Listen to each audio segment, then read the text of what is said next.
या सगळे या असू द्या आपला हा.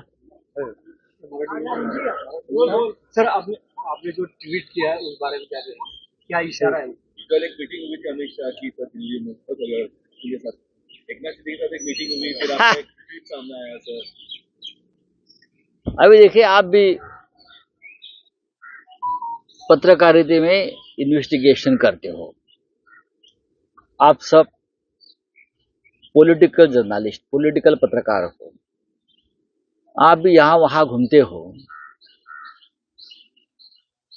तो मैंने एक ट्वीट किया है जरूर, और ट्वीट का अर्थ जो है वो आप एक बार 2-3 दिन में आप देख लीजिए क्या हो। आज तो गृह मंत्री जी महाराष्ट्र में आ रहे हैं, रायगढ़ पर जाएंगे। मैं इस बारे में अभी बात नहीं करूंगा, मैं भी वेट एंड वॉच पर हम लोग हैं इस मामले में। लेकिन जो बकरा है वो कटवाने के लिए तैयार है। जो मैंने दिखाया है ट्वीट में, एक बकरा है, जो बकरा काटने वाले का जो पूरा साजो सामान रहता है, आप देख लीजिए। ये पॉलिटिकल बड़ा भड़कम होने वाला है सर इस तरीके से आप कह रहे हैं। देखिए मैं तो ऐसा कुछ कहा नहीं, मैं बोला कुछ ना कुछ हो रहा है, और समय आते मैं जरूर बताऊंगा या आपको ही पता चल जाएगा। तो आपने आज और एक ट्वीट किया हुआ है जुलूस को लेकर, और आज हनुमान जयंती भी है। देखिए रामनवमी हो, हनुमान जयंती हो, ये हमारी परंपरा है। सालों साल से रामनवमी का त्योहार हम करते हैं, हनुमान जयंती का त्योहार करते हैं। हमारी आस्था है, हमारी आत्मा है उसमें। लेकिन जिस तरह से कुछ लोग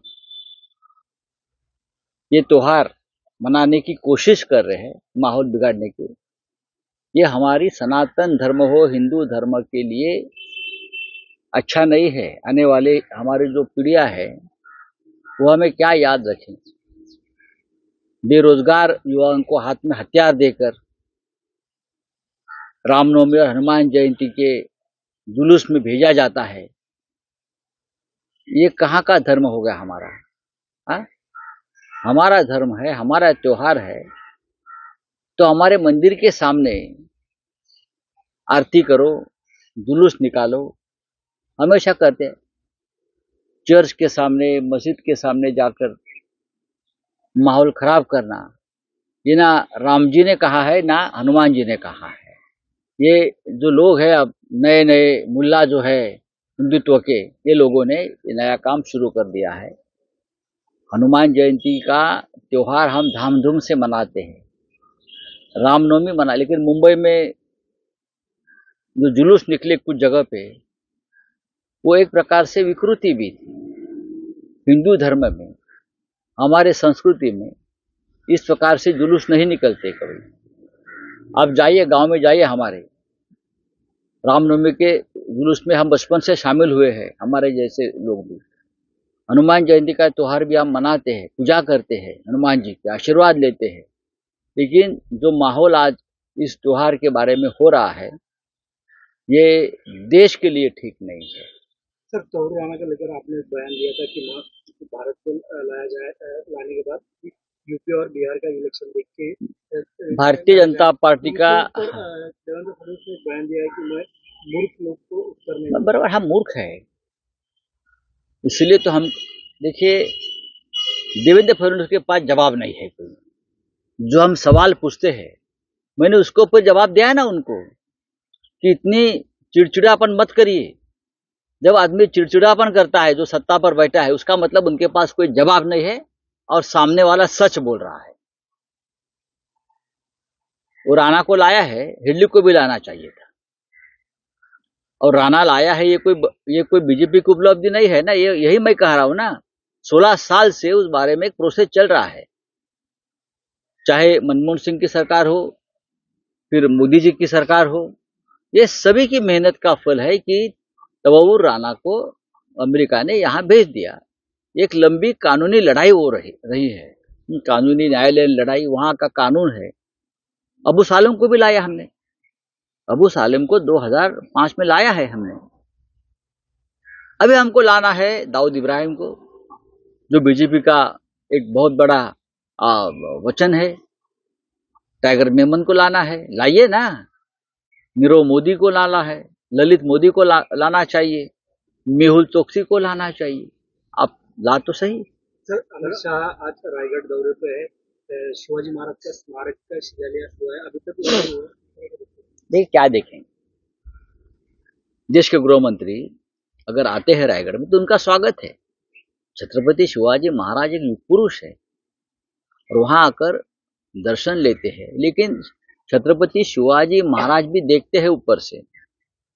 उनकी आत्मा महाराष्ट्र की कण-कण में है, हमारे रगों में है कि जिस तरह से ये लोगों ने महाराष्ट्र को तोड़ने की कोशिश चला रही है, ये छत्रपति शिवाजी महाराज का स्वराज्य नहीं है। आप इस स्वराज्य को शिवाजी महाराज से खत्म करना चाहते हो, बेचना चाहते हो। इसको लेकर काफी सेंसर बोर्ड में विवाद शुरू है, आरएसएस का प्रेशर बताया जा रहा है, इसकी वजह से जो पिक्चर है वो डेट रिलीज हो रहा है। देखिए हमारे पार्टी की ये भूमिका है। कल ही मेरी पार्टी चीफ उद्धव ठाकरे साहब से मेरी बातचीत हो गई। महात्मा ज्योतिबा फुले एक ऐसे महात्मा थे, पहले महात्मा थे इस देश के, जिसने सामाजिक सुधारणा की नींव रखी, महिलाओं को एजुकेशन का अधिकार देने के लिए बहुत कुछ सहन किया। अब वो फिल्म में जो दिखाया है वो झूठ तो नहीं है, उस वक्त जो हुआ था सब कुछ वो रिकॉर्ड पे है। महाराष्ट्र सरकार ने ज्योतिबा फुले और सावित्रीबाई फुले के ऊपर जो समग्र वाङ्मय प्रसिद्ध किया है उसमें है ये सब, ये सरकारी किताबों में है ना, वही तो दिखाया है फिल्म में। तो सेंसर बोर्ड यहाँ आती कहाँ? सरकार ने बचाव करना चाहिए फिल्म का। देवेंद्र फडणवीस जी ने, मुख्यमंत्री ने, अगर मैं ये बोलूंगा कि ज्योतिबा का बचाव करना चाहिए तो बोलेंगे ये मूर्खता है, ये मूर्खता है कहेंगे। ज्योतिबा फुले का विचारों की रक्षा करनी चाहिए, अगर ये मैं कहूंगा तो उनको अच्छा नहीं लगेगा, क्योंकि ये एक विचारधारा के लोग हैं जो सत्ता पर बैठे हैं। फुले सिनेमा के कुछ दृश्य हमने देखे हैं और वो सच है, वही दिखाया है। मराठीत प्रश्न आहे. ट्विट केलं ज्यामध्ये एक बकरा होता आणि खबर पता चली क्या असं वगैरे काय नेमकं नाही, तुम्हाला राऊत साहेब, काय तुम्ही त्याला असं सुचवायचं म्हणते खबर पता चली क्या एसएनसी गट तो तुम्हाला खबर, काय सुचवायचं? आप पत्रकार है और आप नाही साहेब, मराठीमध्ये उत्तर हवं नाही, आहे. नाही, तुम्ही पत्रकार आहात. ट्विट केलंय, एक बकरा आहे, तुम्हाला काय सुचवायचं? महाराष्ट्रातला एक बकरा आहे आणि तो बकरा खडकाच्या लाकडावर उभा आहे. ते कापतात ना, ते आपण पाहिलं असेल कधी मार्केटला गेला असाल तर किंवा गावाला गेला असाल तर त्या लाकडावरती खडकाच्या त्या बकऱ्याला आता उभं केलेलं आहे आणि बकऱ्याला सांगितलेलं आहे, फार शहाणपणे केलं असतं मान उडवून गप्प उभं राहायचं आणि बेबे करत राहायचं. असं 2 दिवसापूर्वी त्या बकऱ्याच्या कानात दिल्लीत कोणीतरी सांगितलेलं आहे. आता बाद झालं, तुमचं खूप ऐकलं. नाही, पण तुम्ही खाली असं म्हटलं एसएनसी गट. मग काय आहे? मग तुम्हाला कळलं पाहिजे काय एसएनसी गट आहे तो. तुम्हाला युबीटी माहिती आहे ना, ते बरोबर तुम्हाला माहित असतं. हा, आणि तुम्हाला एसएनसी माहित नाही, अभ्यास करा जरा. नाही, पण राऊत साहेब, आणखी एक आहे की आज सामना संपादकीय मध्ये तुम्ही काँग्रेसला इंडिया आघाडीची आठवण करून दिली आहे. तुम्ही असं म्हटलं की लोकसभेच्या निकालानंतर इंडिया आघाडी कुठे आहे असे प्रश्न विचारले जातात. त्या प्रश्नांना काँग्रेसनं गुजरातच्या अधिवेशनातून उत्तर देणं गरजेचं होतं. बरं, त्यात मग सामन्यात जर असं म्हटलं असेल तर त्यात चुकीचं काय आहे? आम्ही सगळे काँग्रेस बरोबर जे बांधील आहोत ते एक इंडिया आघाडी गट म्हणून बांधील आहोत, एक ग्रुप म्हणून बांधील आहोत. आणि जर हुकुमशाहीशी लढायचं असेल तर काँग्रेसनं त्याचा पुढाकार घेतला पाहिजे आणि सगळे जे सदस्य आहेत इंडिया आघाडीचे त्यांच्याशी वारंवार संवाद ठेवला पाहिजे, जो संवाद आज कमी झालेला आहे. नाही, पण त्यात तुम्ही असंही म्हटलंय की महाराष्ट्रात काँग्रेस मित्र पक्षांशी ज्या पद्धतीने वागली त्याचा निकाल विधानसभेत दिसला. आपल्याला मोदी शहांच्या भाजपला हरवायचं आहे, आपल्याच गोतावळ्यातील मित्रांना नाही. नाही, ठीक आहे, तो एक विषय आहेच, त्याच्यावरती आम्ही वारंवार बोललेलो आहोत आणि त्या संदर्भात आगामी सगळ्या राजकीय घडामोडीत आम्ही एकत्र बसून चर्चा करू. अमित शहा आज येत आहेत. येऊ द्या ना. शिवाजी महाराजांच्या गृहमंत्री आहेत, त्यांच्याकडे लष्कराचं हेलिकॉप्टर आहे, बरं का. ते हेलिकॉप्टर रायगडावरती उतरणार.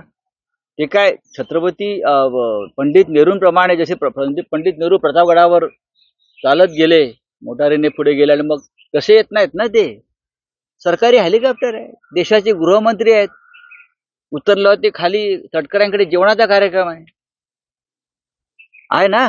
त्यांच्या महायुतीचा जेवणाचा कार्यक्रम आहे, जंगी कार्यक्रम आहे. नाही, काल रात्री उशिरा भेटीगाठी झाल्या आहेत.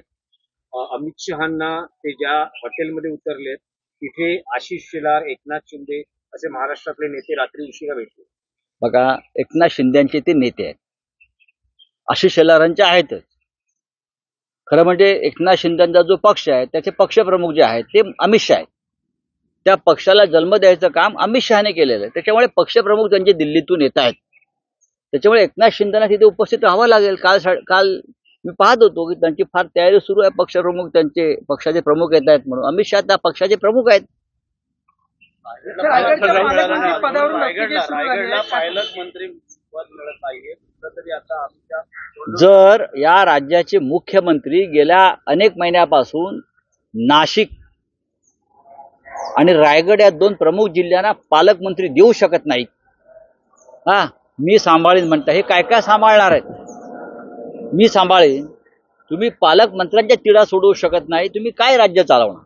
साहेब, एक विषय आहे की महात्मा फुलेंच्या पूर्ण जीवनावर आधारित फुले हा चित्रपट प्रदर्शनाच्या वाटेवर आहे, पण आता तो वादात सापडलेला, त्यामुळे वादात सापडायचं कारण नाही. महात्मा फुले आणि त्यांचं कार्य, त्यांचं जीवनचरित्र ह्याबाबत कोणताही वाद असता कामा नाही. या देशामध्ये सामाजिक सुधारणेचा पाया जर कोणी रचला असेल तर तो ज्योतिबा फुले महात्मा आणि सावित्रीबाई फुले यांनी रचलेला आहे. आणि त्यांच्या संदर्भात जे चरित्र आहे ते सरकारने प्रसिद्ध केलेल्या चरित्रावरून सिनेमा बनला. महाराष्ट्र सरकारनं सावित्रीबाई फुले यांचं जे अधिकृत चरित्र प्रसिद्ध केलेलं आहे त्या चरित्रातले सगळे प्रसंग त्या सिनेमात आहेत. माझं चित्रपटासंदर्भातल्या प्रमुख लोकांशी, माझी आणि माननीय शिवसेना पक्षप्रमुखांशी चर्चा झालेली आहे. तसेच्या तसे प्रसंग त्या मग तुम्ही जे सरकारनं जे प्रसिद्ध केलेलं आहे पुस्तक, मग ज्योतिबांचा असेल किंवा सावित्रीबाईंचा असेल, त्या पुस्तकावर परत बंदी घालणार आहात का? करणार आहात का? पुस्तक सरकारचं आहे, सरकारी पुस्तकात आहे. दिग्दर्शक निर्माते अनंत महादेवन हे अत्यंत जाणकार असे दिग्दर्शक आहेत. अनंत महादेवन यांनी उत्तम प्रकारे अशा प्रकारचे सामाजिक बांधिलकी असलेले चित्रपट त्यांनी निर्माण केलेले आहेत. सामाजिक बांधिलकी मानणारा हा दिग्दर्शक आहे, एवढं सांगतो मी. मी स्वतः हे स्वतः ब्राह्मण आहेत. कोणतेही कट्स जसाच्या तसा सिनेमा रिलीज करणार, हे महाराष्ट्राचे मुख्यमंत्री देवेंद्र फडणवीस यांची जबाबदारी आहे. हा चित्रपट कोणत्याही कट शिवाय लोकांसमोर आणणं हे सेन्सॉर बिन्सॉर काय नाही. हे सेन्सॉर म्हणजे त्यांचेच गळ्यात बांधलेले सगळे लोक आहेत. ते पट्टे काय असतं सेन्सॉर बिन्सॉर? हो, तुम्हीच नेमलेले लोक आहेत ना. ते काय मोठे तटस्थ आहेत, सगळे भाजपचेच चमचे आहेत सेन्सॉर बोर्डावर. ही राज्याचे मुख्यमंत्री देवेंद्र फडणवीस यांची जबाबदारी आहे. फुले चित्रपट जसा आहे तसा बनवलेला लोकांसमोर आणणं, तो हिंदीतला आहे, देशभरात जगभरात तो जाणं, फुल्यांचं कार्य, ही देवेंद्र फडणवीस यांची जबाबदारी आहे. बरं का? ते सेन्सॉरवर टाकतील, ते त्याच्यावर टाकतील. आम्ही ही ढोंगसोंग खूप पाहिली आहेत त्यांची. सर, भाजपचे खासदार उदयनराजे असं म्हणतात की प्रतापसिंह राजे नाही, मला बघा की असं आहे की मला त्यांच्या इतिहासाविषयी माझ्याकडे फार माहिती नाहीये. तुम्ही छत्रपती उदयनराजे यांच्याशी बोला. धन्यवाद.